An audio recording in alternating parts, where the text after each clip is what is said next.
Iranian Foreign Minister Mohammad Jawad Zarif placed the blame for the attack on Natanz on Israel and warned that Iran would take revenge, at a meeting of the Iranian Parliament's Commission of National Security and Foreign Policy on Monday, according to the Iranian IRNA news.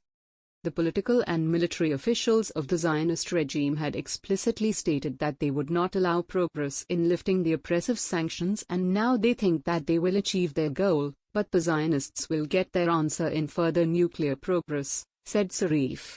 Natanz will be stronger than ever with more advanced machines, and if they think our hand in negotiation is weak, this act will strengthen our position in the negotiations.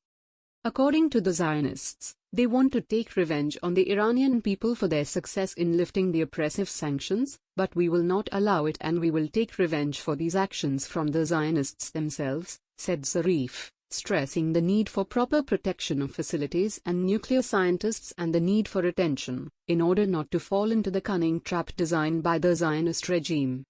The Mossad was reportedly behind the cyber attack at Natanz on Sunday that caused extensive damage to Iran's main uranium enrichment facility.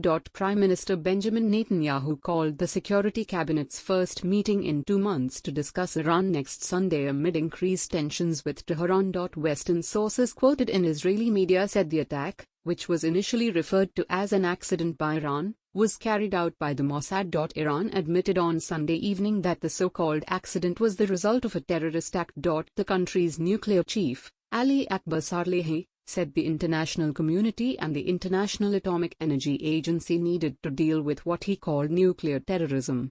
Iran reserves the right to take action against the perpetrators, he was quoted as saying. The incident at Natanz was not an accident, and the damage was worse than what Iran had initially presented to the public, a source confirmed to the Jerusalem Post. Western sources said the facility was hit by a cyber attack. IDF Chief of Staff Lieutenant General Aviv Kohavi gave a rare strong hint pointing to Israeli involvement on Sunday. The IDF's actions throughout the Middle East are not hidden from our enemy's vision, who are observing us, seeing our capabilities and carefully considering their next steps, he said in a speech honoring Israel's fallen soldiers.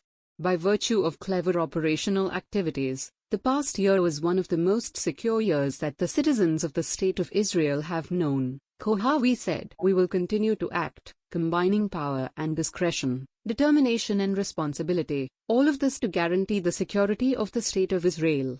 Prime Minister Benjamin Netanyahu, at an Independence Day event on Sunday with the heads of the security branches, said, the struggle against Iran and its proxies and the Iranian armament efforts is a huge mission.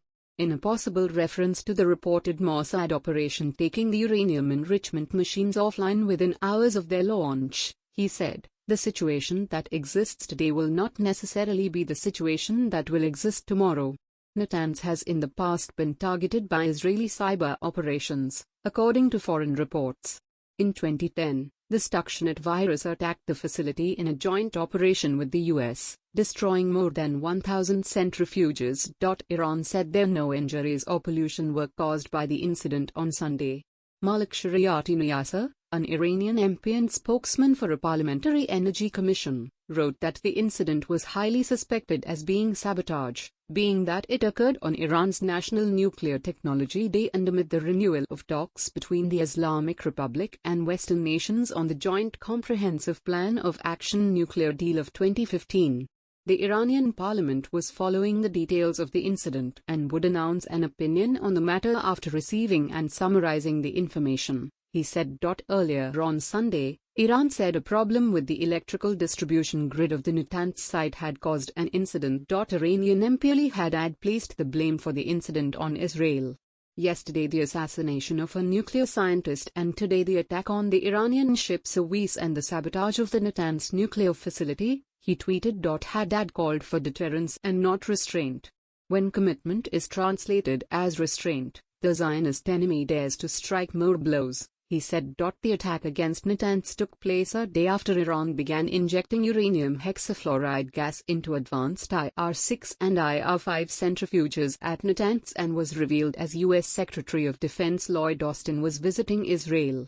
It also came less than a month after the IAEA reported that Iran had restarted enrichment at the Natanz facility, and less than a year after Israel was blamed by foreign reports for an alleged attack on the facility, which reportedly had significantly impacted Iran's nuclear program. Iran is still nowhere near having recovered to the point where it had been before that July 2020 explosion in terms of its capacity for assembling new advanced centrifuges, the Post recently reported. In the alleged attack last year, Iranian reports originally referred to the explosion as an incident without providing further details.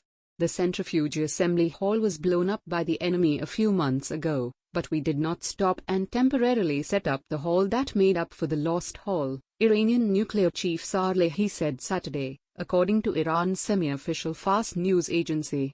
He did not specify which enemy was behind the attack last year.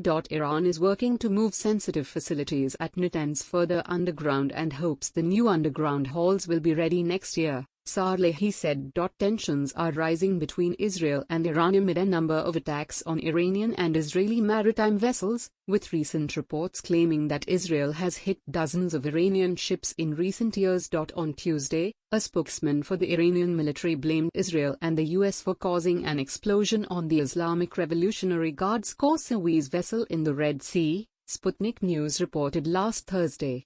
The United States undoubtedly has a hand in all attempts to undermine and harm Iran, the spokesman said in a statement, adding that Tehran was not accusing any of the Gulf states of being involved in the incident. Iran is meeting with European and American officials to discuss a possible return to the JPOA. Netanyahu has warned multiple times in the past week that Israel would defend itself against Iranian threats, stressing that Jerusalem would work to combat Tehran's nuclear ambitions. Reuters contributed to this report.